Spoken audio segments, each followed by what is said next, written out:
Falcon Punch!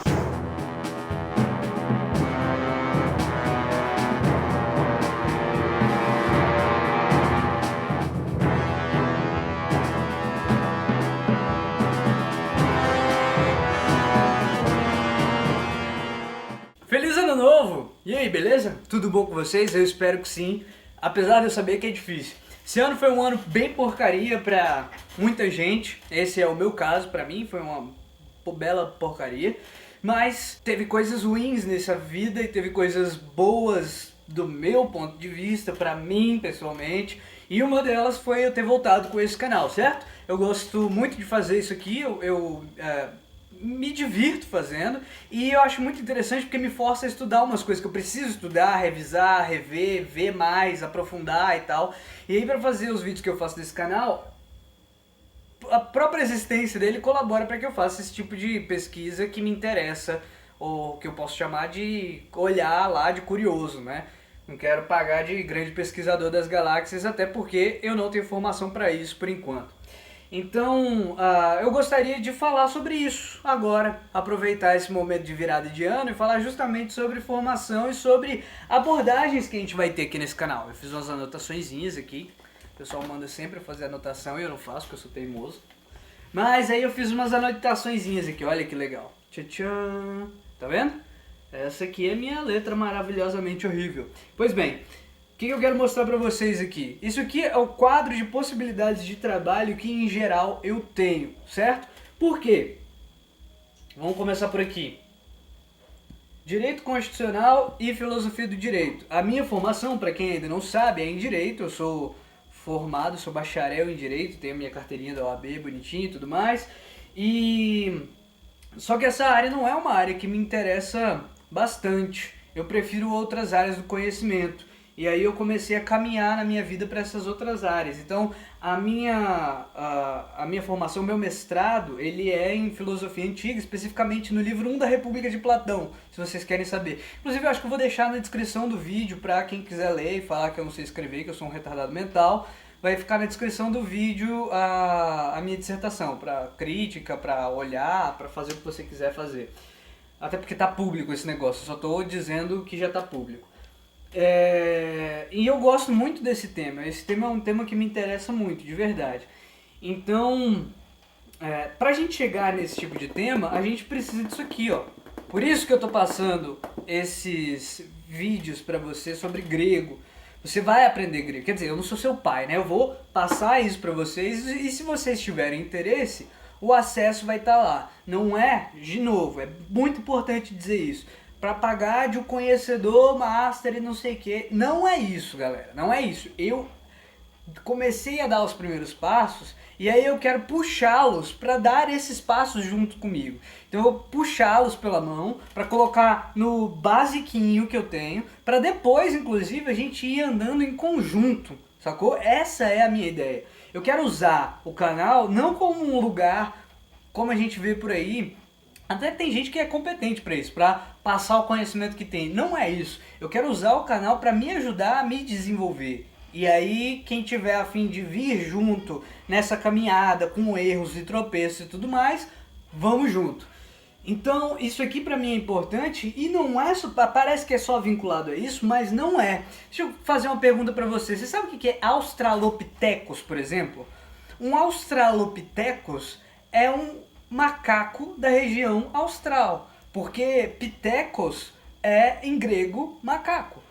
Então, por exemplo, eu fiz aquele vídeo sobre a linguagem, que eu fiz falando sobre as eras, o desenvolvimento das eras, e você vê muito claramente que as palavras usadas para os grandes espaçamentos de tempo, os chamados eons da era geológica, que são os maiores espaços, como é que eu posso dizer, secções, as maiores secções de tempo do tempo geológico, eles são basicamente inspirados em grego. Então se você tiver o conhecimento, de novo, básico da coisa, você tem maior facilidade para aprender coisas em geologia, em biologia. Aí eu fiz aquele vídeo lá, eu pretendo fazer um vídeo aqui, ó, já vindo para cá, em História Ocidental, falando sobre os hominíneos, sobre o surgimento, aí falando sobre o Australopithecus, depois sobre o surgimento do gênero Homo, como é que a gente fala de história a partir de cultura, e deixar escrita e não deixar escrita, e separação de arqueologia e paleontologia, e aí a paleontologia vai tratar do humano ou dos ancestrais humanos enquanto animais, e a arqueologia vai tratar da cultura humana, e a arqueologia vem de arque é princípio, e palaios é antigo. E aí, tá vendo? Tudo isso é do grego. Então, se você tiver compreensões básicas disso, o que a gente vai ir vendo no limite do desenvolvimento que a gente vai indo nos temas, porque todos os temas acabam puxando um pouco disso, então a gente vai acabar aprendendo naturalmente, não vai ter que fazer aquela coisa chata de ficar decorando e tal. É bom decorar algumas coisas, também fazer essa cruzada contra decorar é um negócio um pouco errado também, mas assim, de tanto repetir algumas coisas, vocês vão ver que algumas coisas vão entrar naturalmente. Vocês vão aprender algumas coisas, vão se acostumar com algumas coisas naturalmente, vão acabar decorando naturalmente, pelo uso, pela prática.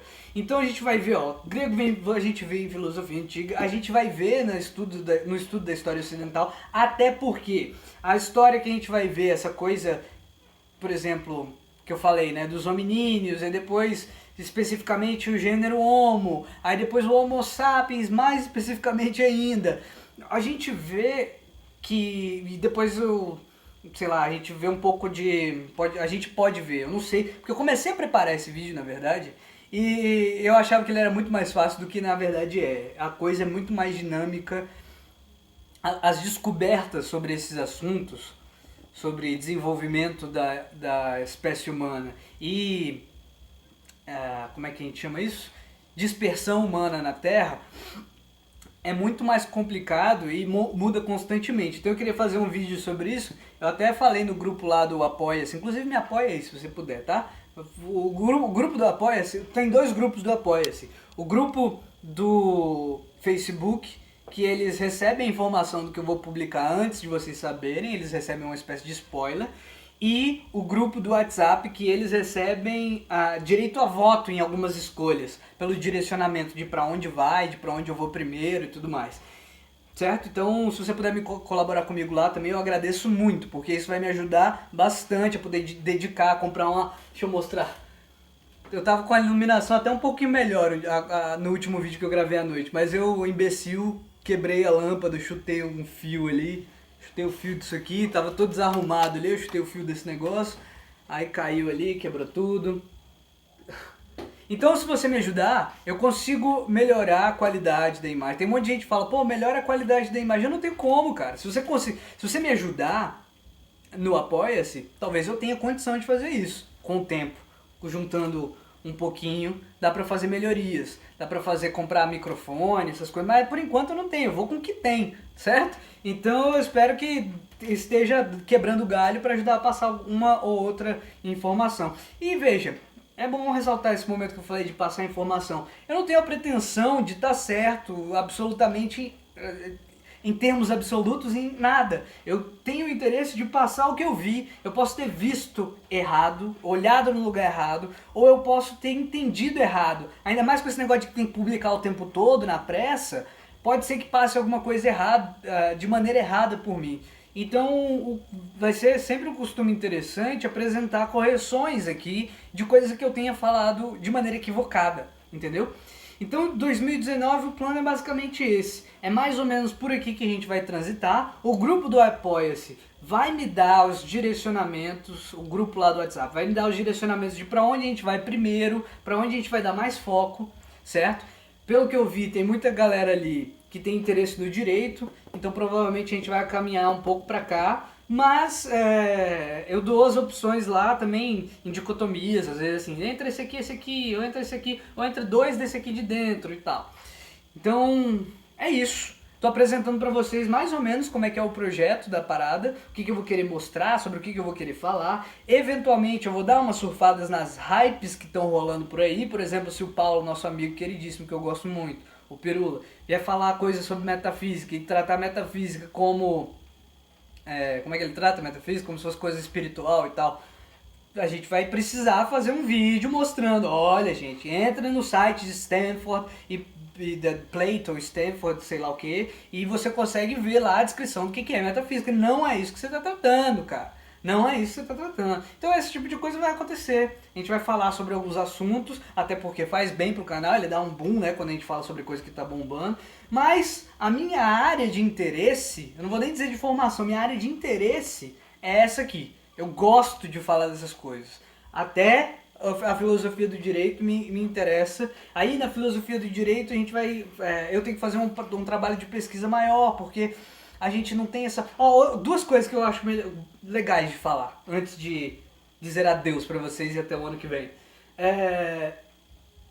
Às vezes vocês têm a impressão de que a gente aprende muita coisa. Eu percebo o pessoal que não frequentou faculdade tem impressões erradas do que é a faculdade. Acha que é uns negócios de doutrinação monstra. Eu digo assim, não é do jeito que vocês imaginam, tá? Por exemplo, no direito, que eu fiz uma faculdade particular, é basicamente formação técnica. Basicamente formação técnica. Pelo menos na faculdade que eu fiz, que é uma faculdade muito boa, o UniCUB, até indico quem mora em Brasília e quiser fazer. Agora é uma formação técnica, para formar gente que vai trabalhar como advogado, defensor público, trabalhar na área do direito, juiz, promotor. Essa que é a ideia deles, é formar para pegar o canudo e entrar na área do mercado de trabalho, para isso que eles formam. Então não tem esse negócio de doutrina, de filosofia, os alunos mal gostam, eles têm raiva, em geral, das aulas de filosofia. Aquela aula chata de filosofia que não serve pra nada. É assim que, em geral, pensam os alunos. Não é nem culpa da faculdade, são os alunos que vão com uma perspectiva, eu quero entrar no emprego, não quero saber de filosofia do caramba, não. Então isso aqui tem pouco. Então, pelo menos na faculdade que eu fiz, apareceu pouco. Então, eu acabo tendo que perder muito tempo, ou investir muito tempo para ir tomar noção do status quo que está agora, as múltiplas discussões e tal. Então, meu conhecimento nisso aqui é incipiente, cara. Na história, por exemplo, embora eu desde o começo do canal, antes de começar a fazer o meu curso de graduação em História na UNB, eu sempre gostei, né? Eu sempre gostei, sempre tive interesse, mas só agora que eu comecei a entrar em contato com a faculdade. E eu vou dizer pra vocês, faculdade aqui no Brasil eu tenho a impressão de que é muito vinculada a uma escola francesa, fala muito de análise pra cima e pra baixo e tal. Eu vou pegar uma matéria de metodologia agora, só no quinto semestre, mas é o fluxo deles lá, é no quinto semestre mesmo. E aí eu vou ver esse negócio. Vai ter uma matéria de não sei que lá do ensino, técnica de ensino, alguma coisa assim. E outra de metodologia ou teoria da história. E eventualmente esse ano eu vou acabar trazendo essas matérias pra cá. Mas tudo que aparece na faculdade, gente, na graduação eu digo, é introdutório. Não existe tempo suficiente pra ninguém doutrinar ninguém ou coisa assim. Os caras têm a posição política deles lá, mas não dá nem tempo pra você apresentar Você faz sacrifícios. Tem professores que eu tive aqui na UNB que eles fazem apresentação de, sei lá, 15, sei lá quantos capítulos de livros importantes na área deles. Ou a outra opção, que eu peguei um professor que me interessou muito, que foi muito interessante a aula dele, que ele deu 3 livros na matéria dele, o semestre dele. Sabe, e não é porque o pessoal é ruim. Pelo contrário, se eles dessem mais, o pessoal surtava, não dá tempo. Então o tempo é curto. A graduação é uma área introdutória. Inclusive a gente chega, a impressão que eu fico assim, em geral, olhando os colegas e tal, é que todo mundo chega muito fraco e aí tem que acabar revendo um monte de coisa para fixar o conteúdo mesmo e sair com a competência básica. Então, vocês têm que entender esse tipo de coisa, sabe? Sobre como é que funciona o cenário nacional, a realidade do seu país mesmo, sabe? A gente às vezes cria umas coisas fantasiosas e irritantes e tal. E o que eu ia falar por último? Pra fechar mesmo de vez. Eu ia falar... Esqueci o que eu ia falar. Ah, lembrei o que eu ia falar. O Felipe Castanhari, ele fez um vídeo sobre... Ele gostou de fazer vídeo sobre ciência e sobre história. Deixa eu colocar isso pra lá. Ai. E eu não acho isso ruim. Então ele fez um vídeo sobre história do Egito e já adianto, o vídeo não é de todo ruim, não é de maneira alguma, não é pra fazer críticas e encher o saco que eu tô aqui não. Mas ele tem um comportamento muito comum na apresentação dos vídeos dele, que me chama a atenção de maneira crítica, eu me sinto na responsabilidade de fazer essa crítica, porque a abordagem dele é uma espécie de abordagem didática que eu não vi só ele fazendo isso, eu vi professores formados fazendo isso, certo? Que é o seguinte, eles pegam e vão tratando a narrativa como se eles estivessem lá com os caras. E como se eles estivessem interpretando a psique da galera, por que eles fizeram uma coisa ou fizeram outra. Então tem um exemplo lá que ele fala logo no início sobre o pessoal chegando no Nilo, aí ele, chegaram no Nilo, e aí pensaram algo assim, fizeram algo assado e não sei o que. Isso é uma coisa que merece atenção, ok? O vídeo, repito, não é de todo ruim, ele apresenta um monte de coisas introdutórias importantes sobre a divisão dos períodos do Egito. Deixa eu falar uma coisa interessante. Na UNB, por exemplo, a antiga 1 começa em Grécia. Então deixa eu pegar a placa de volta. Então na UNB a gente tem uma apresentação de antiga que começa aqui. E por que começa aqui? Por causa do seguinte, olha só que interessante. A gente tem a história muito relacionada com a escrita. E a escrita começa em vários lugares diferentes, por exemplo, tem escrita aqui na Mesoamérica, né? Mas os lugares que começam, que são próximos da cultura dita ocidental, da cultura europeia, são ali na Mesopotâmia e ali no Egito. Inclusive há um debate sobre se o Egito teria simplesmente copiado da Suméria ou se os dois grupos teriam desenvolvido a escrita independentemente. Mas tem esses grupos, tem lá pro cantão, lá pro lado da China, tem outro grupo que desenvolveu escrita e tudo mais. Só que esses grupos aqui entre Mesopotâmia e Egito, eles criaram com o partir do tempo relações comerciais. E há paralelos interessantes que há quem use, inclusive, aquele local como uma espécie de estrutura que já estaria, assim, forçando, mas já estaria numa espécie de globalização, no sentido de que são culturas completamente diferentes, com línguas diferentes, que se comunicam, que tem até documentação, assim, digamos, de direito internacional também, entre aspas, no sentido de que há uma língua já preponderante, isso ali lá por volta de 1400, na época daquele Deus Sol, como é que é? Atom, né? Do Akhenaton. Vocês lembram disso, do Akhenaton? Eu já fiz vários vídeos interessantes sobre esse assunto.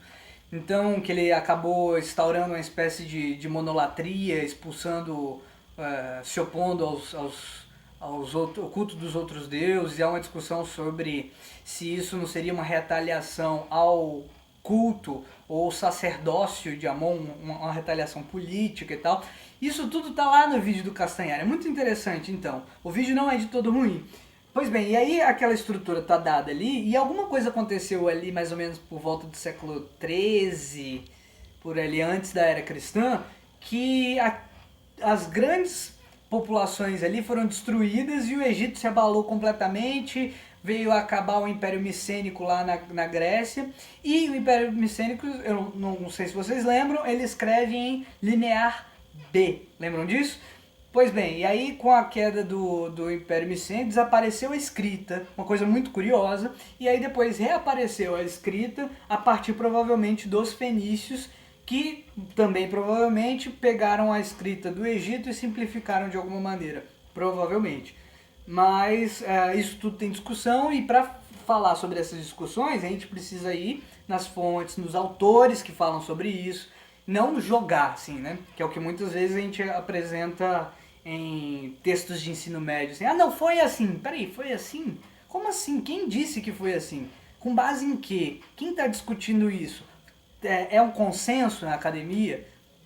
Então esse tipo de abordagem é que eu quero ter, correto? E aí quando aconteceu essa coisa toda, essa queda, depois veio a Grécia se estabeleceu a partir os micênios ainda eram gregos, ainda não, já eram gregos, mas aí veio então a estruturação do que a gente chama de Grécia homérica e depois daquilo ali já é uma tradição única, com a mesma escrita, com a mesma galera, mais ou menos.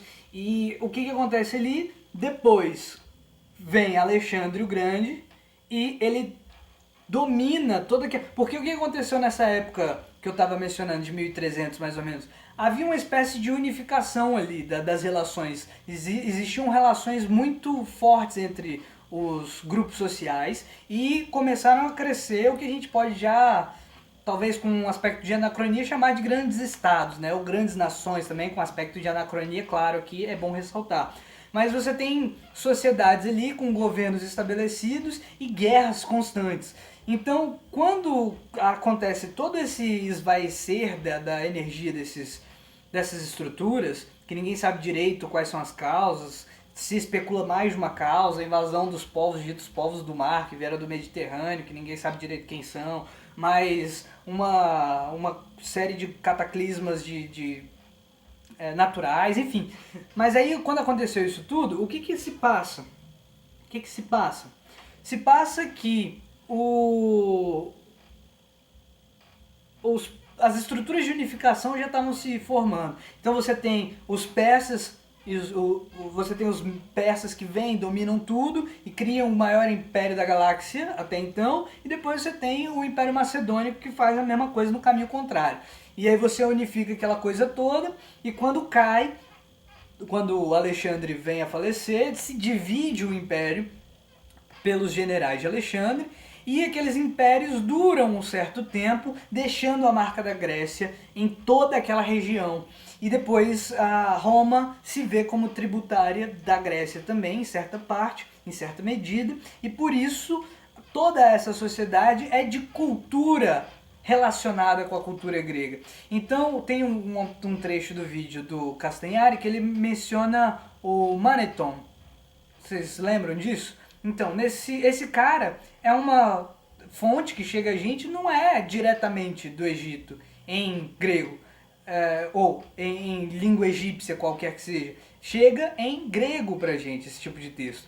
Então a gente tem aquele vídeo que eu fiz, que é o que mais teve visualização no canal, sobre a Babilônia e tal. Então, as fontes que a gente tinha durante muito tempo sobre a Babilônia era de um tal de Berossos, citado por citação de citação e tudo mais.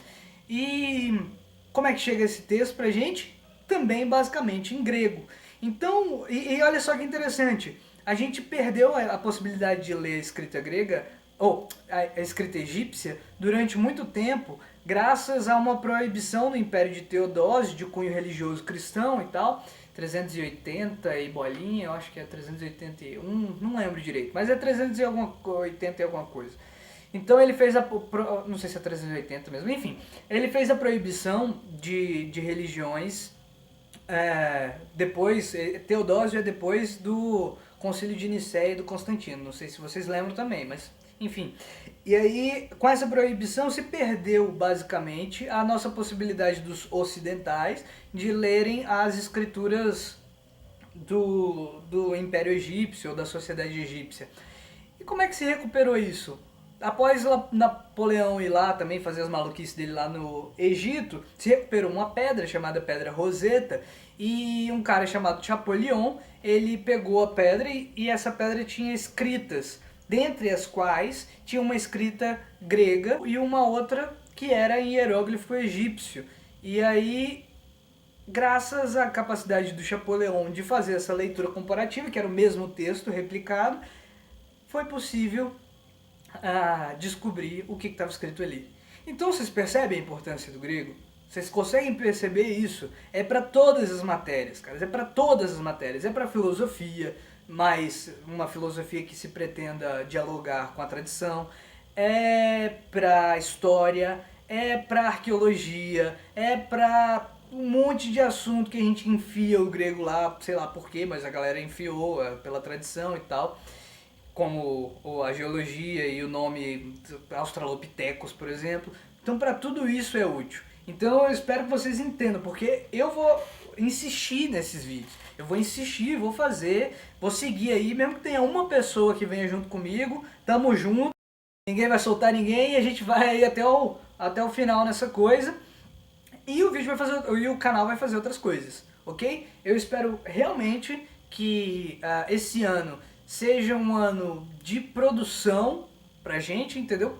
Eu imagino que vai ser um ano terrível em vários sentidos, mas a gente tem que se focar, eu tô numa pegada de ética das virtudes. Eu acho que a gente tem que se focar um pouco na produção e na capacidade pessoal que a gente tem pra poder fazer as coisas melhorarem a partir daqui. Ficar cagando regra pros outros.